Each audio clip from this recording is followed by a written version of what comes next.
The new group launched ads this week urging Republicans in 20 states, including Sen. Susan Collins of Maine, not to raise deficits as they seek to revise the tax code.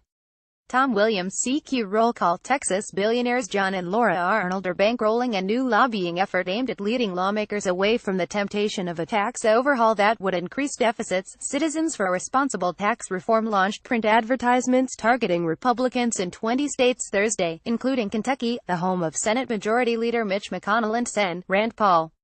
The group plans additional television and online ad buys as Congress and the White House debate an overhaul of the nation's tax code, spokesman Blake Gober said. The first volley came as senators on Thursday headed into a vote-a-rama on the fiscal 2018 budget resolution, which sets a path for revamping tax laws. The budget, which was adopted Thursday night, includes instructions to the tax writing committees for a bill that could ultimately add $1.5 trillion to annual deficits over the next decade. We're going to be thanking senators that have been supportive and that are standing by their guns, Gober said, noting that retiring Sen. Bob Corker of Tennessee said he would not give the okay to a tax package that increases deficits. Thank you for keeping your word. Read an ad aimed at Corker that ran in his home state. An ad in the Bangor Daily News targeted Sen. Susan Collins of Maine, warning her to abide by her pledge to develop a responsible budget that doesn't burden future generations with unsustainable debt.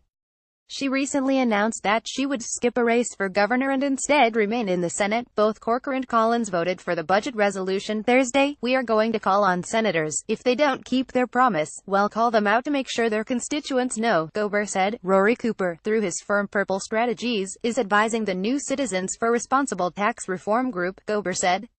Cooper served as communications director to former House Majority Leader Eric Cantor, a Virginia Republican. The organization has incorporated as a 501c4 organization and, as of now, has not hired in-house employees. Instead, it is relying on consultants. Other donors from across the political spectrum have given to the group, Gober said, but he declined to name them. He also did not disclose the organization's initial budget but said it has the funds to launch national, statewide and local television, digital and print ads. Gober said Republicans in Congress ran on messages of reducing debt. That's why a lot of Tea Party voters and others supported them, because they recognize that our country's future is being mortgaged. John Arnold is a philanthropist and hedge fund founder who once worked as a natural gas trader at Enron, while Laura Arnold was an oil industry executive and lawyer. They run the Laura and John Arnold Foundation in Houston. John Arnold has donated to vulnerable Democrats such as Claire McCaskill of Missouri and Heidi Heitkamp of North Dakota, according to federal election records. Get breaking news alerts and more from Roll Call on your iPhone or your Android.